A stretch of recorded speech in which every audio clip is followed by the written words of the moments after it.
del esfuerzo que realiza el Ejecutivo por dinamizar la economía, por apuntalar el clima de inversión y proyectos estratégicos en puertos y aeropuertos. Hablaremos esta mañana con nuestro invitado de hoy, el secretario técnico y de planificación de la Presidencia de la República, Roberto Lorenzana. Y también en la segunda parte de esta entrevista, si el tiempo lo permite, tocaremos el tema de los programas sociales, uno de los sellos de identidad de este gobierno. Secretario, el gobierno presentó su balance de fin de año, por cierto, en un evento en el que usted no pudo estar. ¿Qué destaca de estos primeros 6 meses de gestión?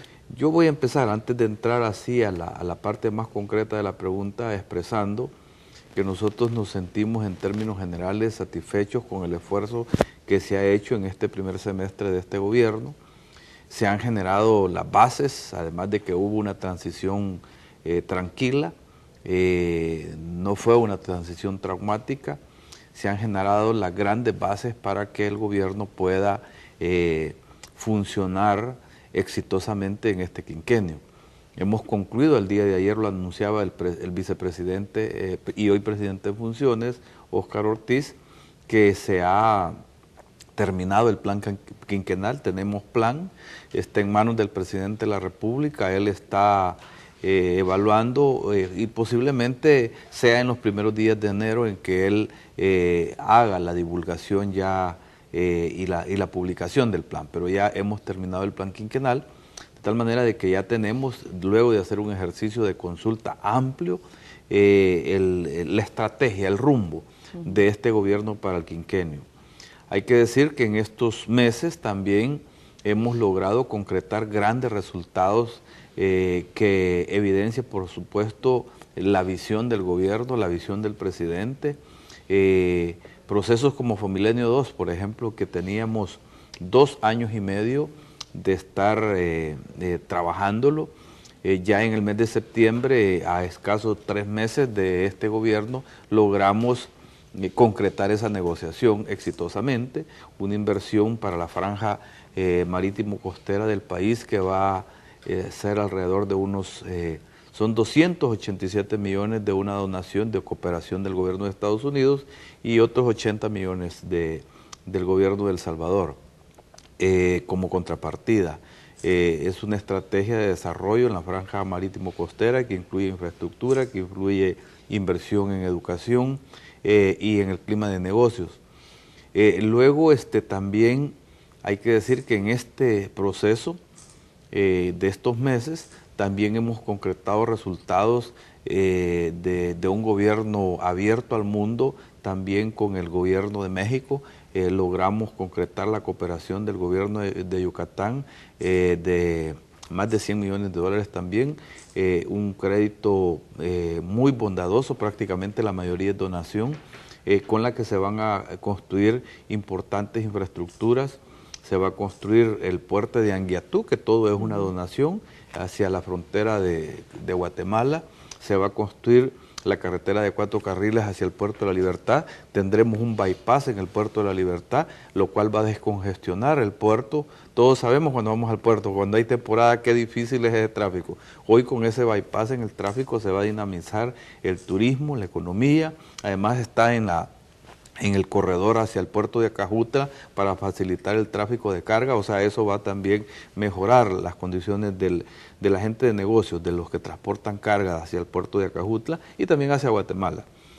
Fomilenio también tiene un componente, ya lo sabemos, de infraestructura, ¿no? Se va a ampliar la carretera, se va a hacer de 4 carriles del aeropuerto hacia Zacatecoluca, con esa inversión de Fomilenio. Nosotros tenemos presupuestado con fondos del BID continuar hacia el oriente del país con una carretera mucho más amplia, de tal manera que los corredores logísticos del país están siendo atendidos para acortar las distancias, para que el tráfico sea mucho más rápido. Hemos logrado iniciar el proceso de licitación del puerto de la Unión. El puerto de la Unión, para concesionar el puerto, ¿no? El puerto de la Unión está... es una decisión difícil, voy a comentarle eso en esta oportunidad. No es fácil ese proceso, porque hay que recordar de que aun cuando hay una infraestructura que es una obra importante de una inversión de cerca de 200 millones de dólares, no había una estrategia de negocios cuando eso lo hicieron en el gobierno de de Antonio Saca.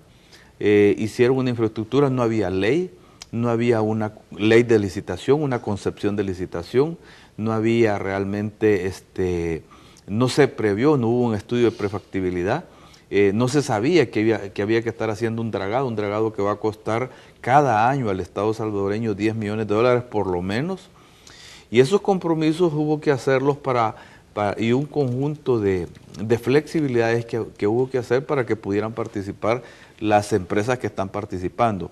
Nosotros esperamos tener éxito en eso, ¿verdad? Pero por supuesto que esto no ha concluido todavía. Han precalificado 4 empresas y esperamos que una de ellas gane la licitación. Pero hemos recibido una herencia con muchas complicaciones en el Puerto de la Unión y esperamos nosotros hacer los ajustes necesarios para que esta cosa salga bien. Luego también comentar que hemos hecho, como parte de la política energética del país, algunas licitaciones en materia de energía. Se han licitado solo en energía renovable una licitación de 94 megas con energía fotovoltaica, y el hecho de que haya una política de indexación de precios de los costos de producción de las empresas nos va a generar, quiero aprovechar el canal para anunciar que el gobierno tiene ya prácticamente conclusión, que a principios de enero estaremos anunciando la CIGED, creo yo, ya de manera oficial, porque es la instancia que le toca oficializarla, una disminución de la tarifa de energía eléctrica del 10% por lo menos. Creemos nosotros que seguramente en abril tendremos otra disminución del precio de la energía eléctrica. Afortunadamente, y con esto que ya termino esta introducción, es muy difícil hablar de todos los aspectos, pero porque también está la cooperación de la Unión Europea, que fueron 200 millones de dólares, que tiene un valor estratégico, particularmente para inversión en política social. También logramos cerrar el gran conflicto que habíamos heredado también de Selenel. Selenel es un conflicto heredado, pasaron 2 gobiernos anteriores, el gobierno de Saca y el gobierno de Mauricio Funes, y no se pudo destrabar ese problema, ¿no? Un gran conflicto internacional. El Salvador había perdido 2 arbitrajes, habían sentencias en París, en Francia, en contra de El Salvador.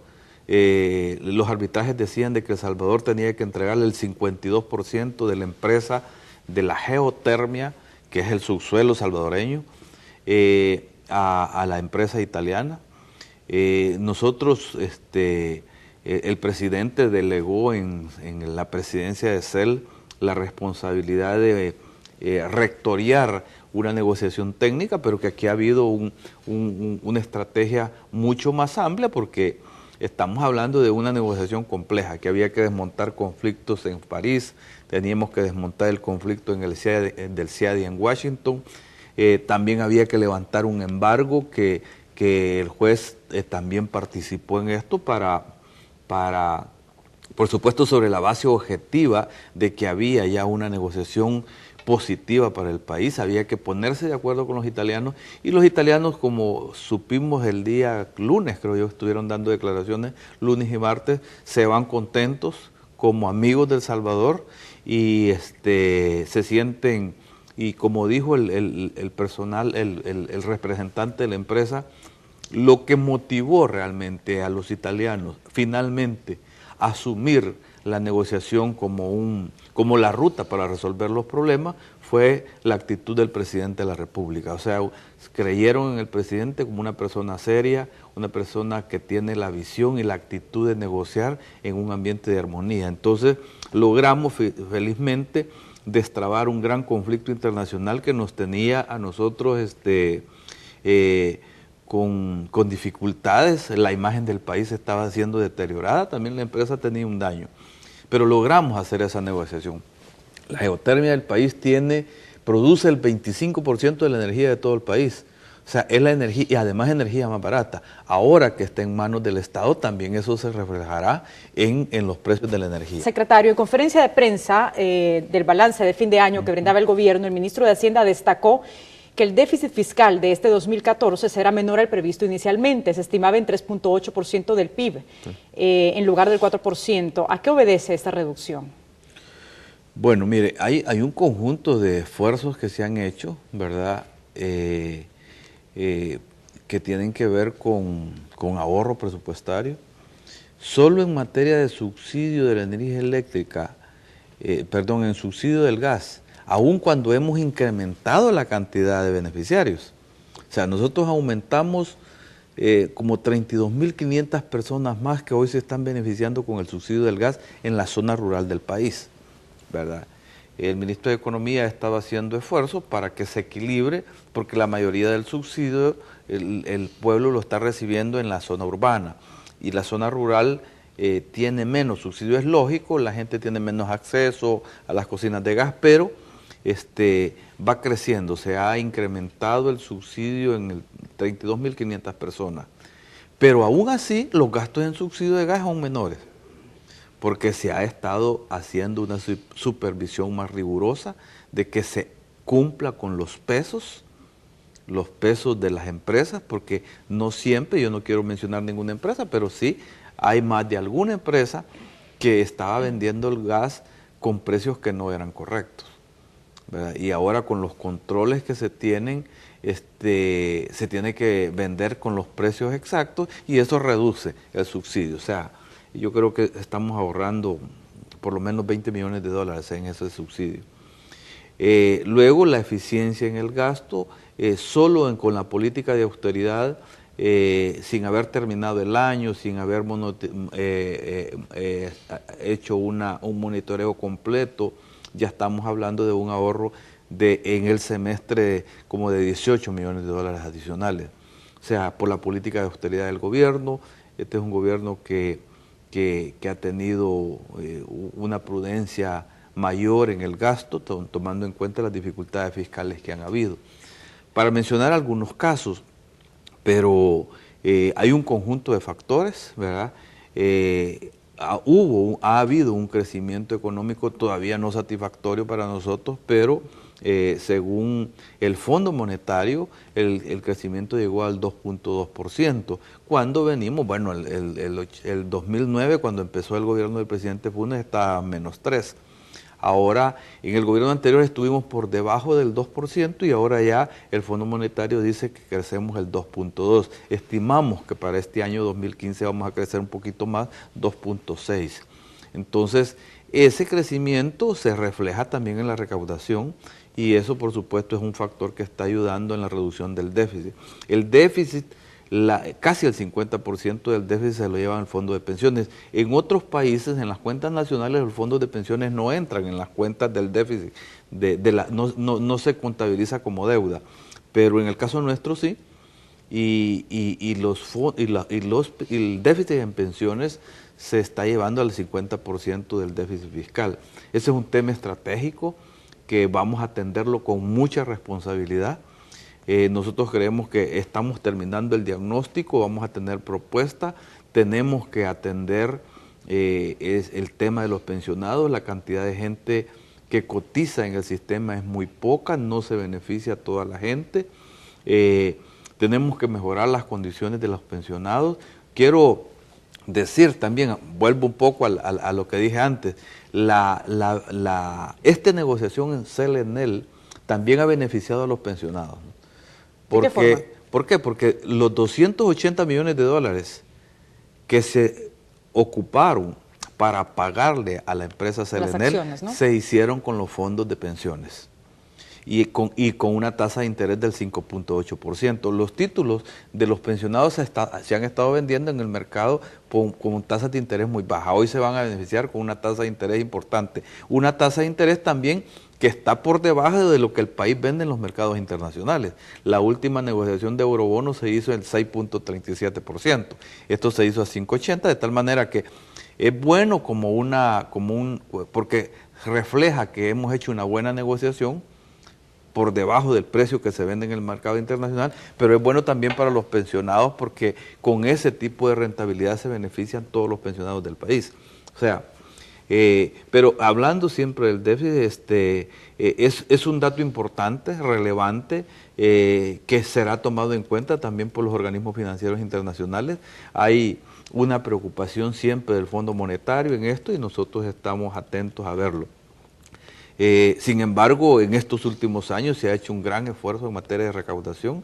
Nosotros veníamos, cuando el presidente Funes empezó su gestión, teníamos una carga tributaria de más o menos entre el 12 y el 13%. Ahora andamos más o menos en el 16% de carga tributaria, o sea, ha mejorado la recaudación. Se ha reducido la evasión fiscal, cuando en estos últimos años, desde el gobierno anterior para acá, se ha reducido más o menos en un 10%. Teníamos una evasión fiscal del 38%, ahora andamos más o menos entre el 28 y el 29% de evasión fiscal. O sea, ha mejorado la eficiencia en la recaudación fiscal. Secretario, la población, lo dicen las encuestas, demanda del gobierno mayor esfuerzo en el tema de seguridad y también de economía. ¿Qué se está haciendo y qué falta por hacer en estas dos grandes áreas? Bueno, son de las grandes apuestas estratégicas del gobierno. Mencionar algo del tema de seguridad. Mire, nosotros hemos estado midiendo, ¿verdad?, cuál es el resultado en disminución de la delincuencia en los lugares donde ya hay policía comunitaria. Quiero decirles que en el asocio para el crecimiento con el gobierno de los Estados Unidos, también los funcionarios de los Estados Unidos tienen como conclusión que en los lugares donde hay policía comunitaria ha empezado a bajar la delincuencia. O sea que sí hay un efecto. Lo que pasa es que tenemos que hacer un despliegue mucho más acelerado. Ese es un dato de la realidad que hay que tomarlo en cuenta. El Consejo de Seguridad es una instancia creada en este gobierno en la que hay una participación de diferentes sectores del país y también de la comunidad internacional. Está Naciones Unidas, está gente del cuerpo diplomático, incluso está la empresa privada, están las iglesias, están sectores profesionales, y ahí se está construyendo una estrategia que está acorde, más bien es parte integrante del plan quinquenal del país, todas esas políticas. Nosotros creemos que será posible en un esfuerzo conjunto construir también un fondo en el que el gobierno tiene que participar para hacer una inversión, la más alta inversión en materia de seguridad, para ir a fondo en diferentes políticas, en materia de prevención, que es lo fundamental para nosotros, en materia de reinserción, pero también en materia de coactiva, en materia represiva del delito. Y está hecha la planificación, yo creo que la policía está actuando, repito, ya hay una disminución que se registra en la zona. Las encuestas, por ejemplo, en las encuestas, yo estoy monitoreando las encuestas permanentemente, y las encuestas dicen, cuando a la gente se le hace la pregunta, ¿usted cree que la delincuencia ha subido a nivel nacional? Mayoritariamente la gente dice que sí. Pero cuando se le pregunta, ¿usted cree que la delincuencia ha disminuido en su comunidad? Entonces ahí la gente dice que sí. Hay una variante, ¿no? O sea, este es un tema de percepciones. Yo no digo de que no hay un problema delictivo, o sea, hay un problema de violencia. Pero quiere decir que la percepción es más grande de lo que está pasando en la comunidad. Esto tiene que ver con todo, con cómo se difunde mediáticamente también la violencia. Pero en la comunidad dice la gente, estoy registrando que está bajando la delincuencia. Pero a nivel nacional la percepción es más grande. Entonces, esto hay que tomarlo en cuenta, porque a veces nosotros mismos nos encargamos de hacer más grandes los problemas. No, yo no estoy atenuando que es un flagelo que hay que atender. Ahora, dentro de la estrategia, nosotros estamos trabajando. Si en el gobierno anterior los niños y las mujeres, diría yo, se convirtieron como el sujeto principal del gobierno, o sea, hacia ahí fueron dirigidos los grandes esfuerzos del gobierno, siempre esa política se va a mantener. Pero una de las grandes prioridades de este gobierno, quizás la marca principal de este gobierno, debe de estar dirigida hacia los jóvenes. Entonces, hacia ahí va a ir dirigido un gran esfuerzo de inversión en este plan quinquenal. Solamente el 30% de los muchachos que inician el bachillerato terminan el bachillerato. Quiere que el 70% deja de estudiar, se va a la calle y si no hay empleo, se convierte en un vivero de la delincuencia. Entonces tenemos que atender esa franja, esa edad. Hay que ver esto desde el punto de vista cíclico. Esa parte de la edad de las personas hay que atenderla. Entonces nosotros nos vamos a concentrar en eso. Quiero decir también que Fomilenio también destaca un esfuerzo en esa edad, ¿verdad? También se va, se le va a poner atención, se va a hacer un esfuerzo también en capacitación tecnológica, en inversión tecnológica, en centros de capacitación técnica. En esa edad justamente porque estamos hablando de, primero, que se mantengan estudiando más tiempo, segundo, que haya una transición a la empleabilidad, vincularlo al empleo y también al empleo formal. O sea, las micros y las pequeñas empresas también ya están trabajando para confeccionar uniformes y zapatos. ¿Cómo va este proceso y qué garantiza que no van a tener atrasos para el 2015? Bueno, el proceso de licitaciones ya empezó, ¿no? O sea, si bien es cierto, el presupuesto se ejecuta a partir del 1 de enero, a partir de que hay una asignación presupuestaria, ya se aprobó el presupuesto desde noviembre, se ha empezado a correr para que se llegue a tiempo en esto. Sin embargo, hay que tomar en cuenta de que es un proceso, pero nosotros estamos trabajando para que se cumpla oportunamente. Afortunadamente ya se creó un gran andamiaje nacional, la gente está organizada, los zapateros están organizados. Yo me he reunido con este gremio, aprovecho la oportunidad para saludarlos y felicitarlos. Creo que han hecho un gran esfuerzo. Algunos ya están vendiendo en el mercado internacional. Después de que las zapaterías ya habían desaparecido en el país, ahora ya tenemos dentro de los productores gente que está exportando, ¿verdad?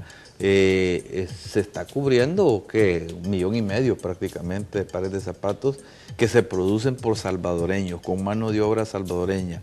Se les está ayudando con una política de financiamiento, han habido reuniones con Bandesal, con otras instituciones financieras para ayudarles. Estamos haciendo un esfuerzo también con ellos de buscar una importación más colegiada de parte de ellos de cuero, de insumos, ¿no? Al menos se han dado los lineamientos, entiendo que ellos van avanzando en esa dirección. Yo espero de que se mejoren las condiciones para ello. Luego también en materia de producción de uniformes, eso ya hay una experiencia, solo la tela la producen grandes empresas, ¿no? Porque no hay capacidad para las pequeñas empresas de producir esos volúmenes, pero ya las pequeñas empresas, las microempresas son las que desatan toda su actividad en materia de producción de uniformes. Bueno, secretario, le agradezco mucho por habernos acompañado y por esa información brindada. Muchas gracias. Buenos días.